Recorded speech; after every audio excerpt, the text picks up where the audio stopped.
Hello, everybody. Welcome to our chapter 11. This is the first mini lesson introducing the genetic stuff that we're going to be getting into. So by this point, you should have gone through chapter 10. So 10 covered kind of chromosomal characteristics, the processes of mitosis and meiosis.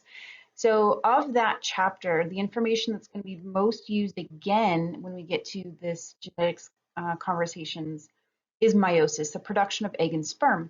So here we're actually going to see what happens when those gametes that are produced via meiosis recombine to produce zygotes to make new generations and new offspring.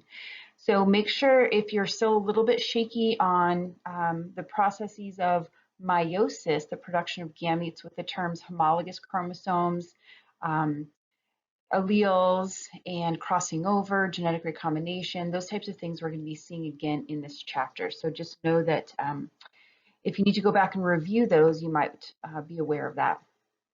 So to get started, we're going to talk a little bit about a guy named Gregor Mendel. So he was a monk in the late 1800s, and he not only was a monk, he was a gardener.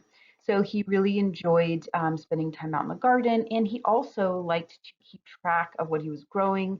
He did really good records, kept really good records of what he was growing, and then he also was kind of like a scientist, and he was keeping track of some traits of a particular plant that he was growing, the typical garden pea.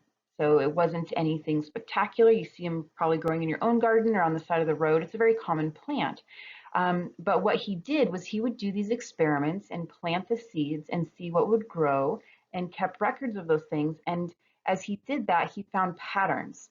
And these patterns of inheritance kind of set the stage and paved the way for our current understanding of genetic inheritance, and also reinforced with the knowledge that we've gained by looking at the molecular modern understanding of genes and chromosomes and inheritance. So it's very cool to understand that what Gregor Mendel was doing before people even knew what a chromosome or a gene or DNA was, he was able to solve the mystery of how things were inherited. Traits and characteristics were passed on from generation to generation.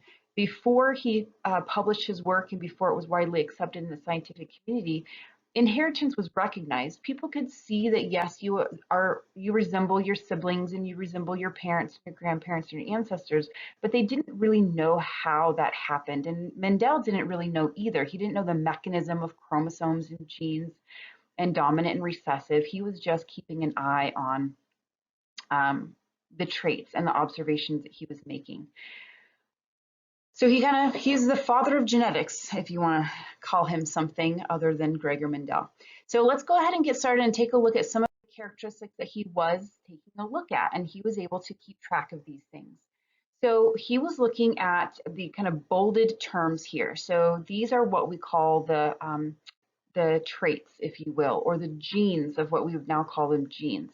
So we have flower color, seed color, pod shape, stem height, and flower position. So there were seven, sorry, and seed shape. I forgot seed shape. So 1, 2, 3, 4, 5, 6, 7 characteristics or 7 traits he was following. And within each of those traits, he typically saw 2 variations. So for example, for flower color, the flowers could either be purple or white. For seed color, the seeds could be yellow or green.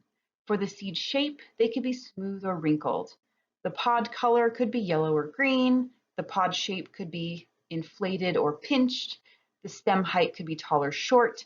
And the flower position could be axial, where the flowers kind of came up off the axis, or terminal, where all the flowers came up at the top at the same time in the same place. So that's quite a few things to keep track of.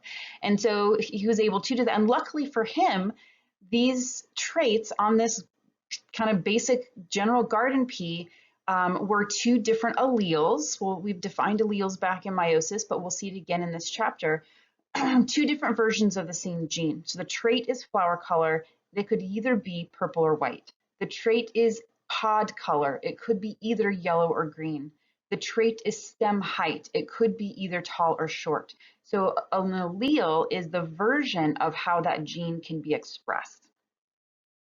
Okay, So then what he kind of devised was this idea that if you were to take, well, to take flower color for the purple, if you took a purple plant that always came from a purple ancestry and bred that with another purple plant that always had purple flowers and many generations, and you breed those two things together, you are always going to get a purple plant.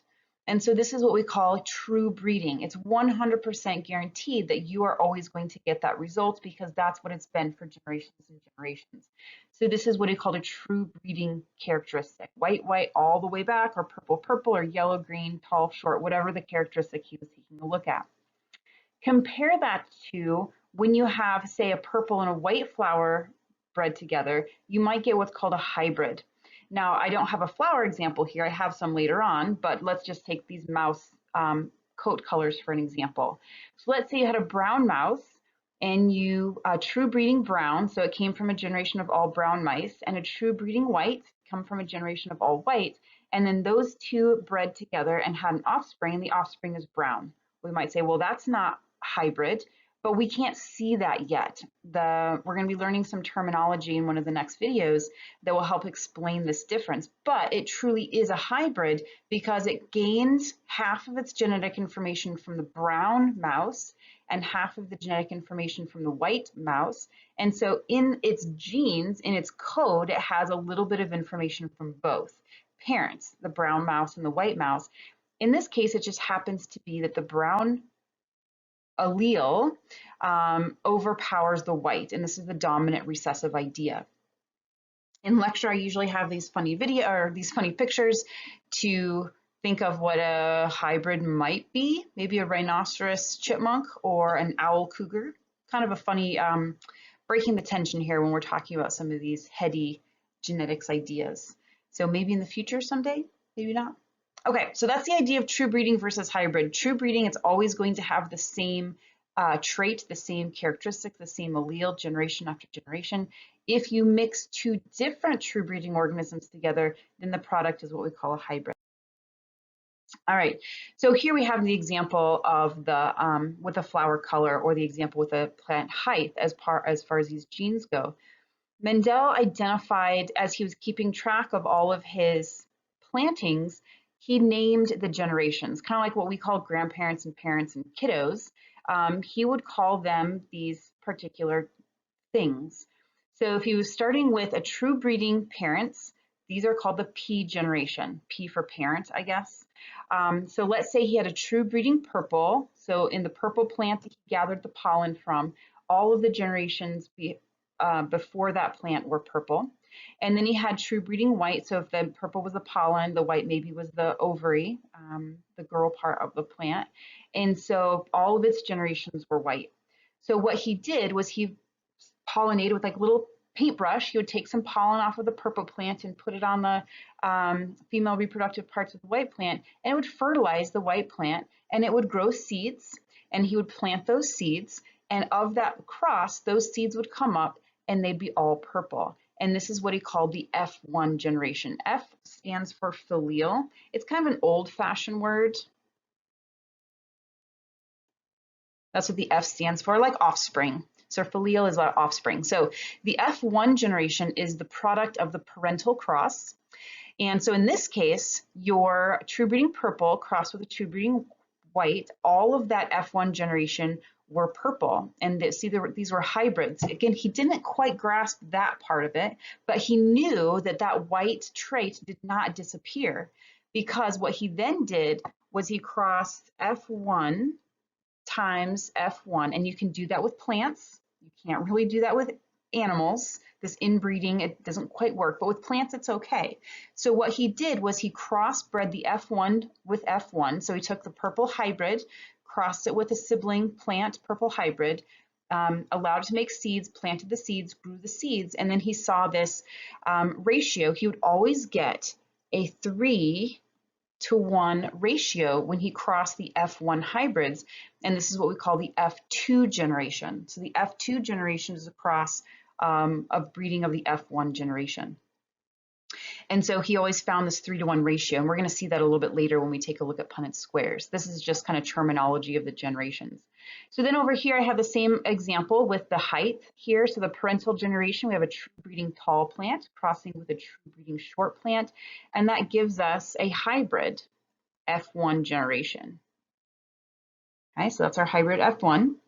And then again, we're getting our 3-to-1 ratio, as we can see that here. So 3 talls to 1 short. And so when he was doing these multiple generation plantings, the parental to the F1 hybrid to the F2 generation, no matter what trait he was looking at, if you follow this pattern, true breeding to the hybrid, cross the hybrid, he would always get this 3-to-1 ratio. Okay. So then with this understanding that sometimes you would get one of these alleles, again, he didn't call it alleles, we haven't called it alleles yet, just one of these characteristics kind of masked or overrode the other one, but then that one that got shadowed kind of came back in that F2 generation. So he came up with the terms dominant versus recessive. So in the plant examples, like purple was dominant over white and tall was dominant over short. In humans, we have some examples of dominant versus recessive. So these are some traits that you might observe on yourself.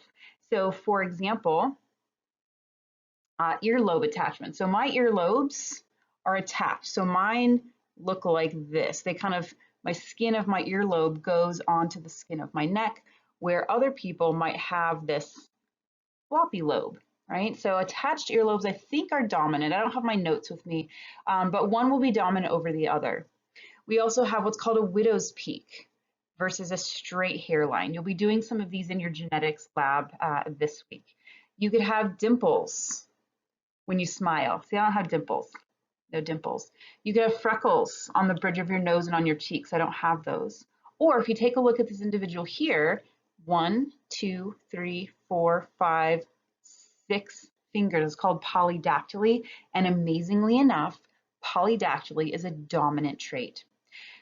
Isn't that weird? So having 5 fingers on each hand and each foot is considered a recessive trait. So if you are a 5-fingered individual, you have 2 alleles that are recessive. You do not have any dominant alleles, because if you did, you'd have 6 fingers on each of your hands, 6 or more. It's called polydactyly, which means many fingers.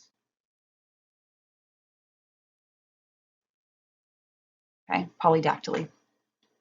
So those are just some examples of human dominant versus recessive, but there's going to be dominant and recessive traits in all different living characteristics, from bacteria to whales. So this is kind of some of the information that Mendel came up with or recognized and observed with those crossings that he did, the true breeding of the 2 different traits, the purple versus white, tall versus short, yellow versus green.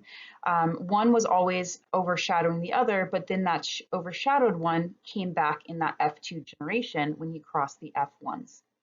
All right, so that's just a little mini lesson introducing Mendel, kind of how he set up his experiments and some of the observations that he made. So now we'll do another little mini lesson on kind of digging a little bit deeper. All right, I will see you next time.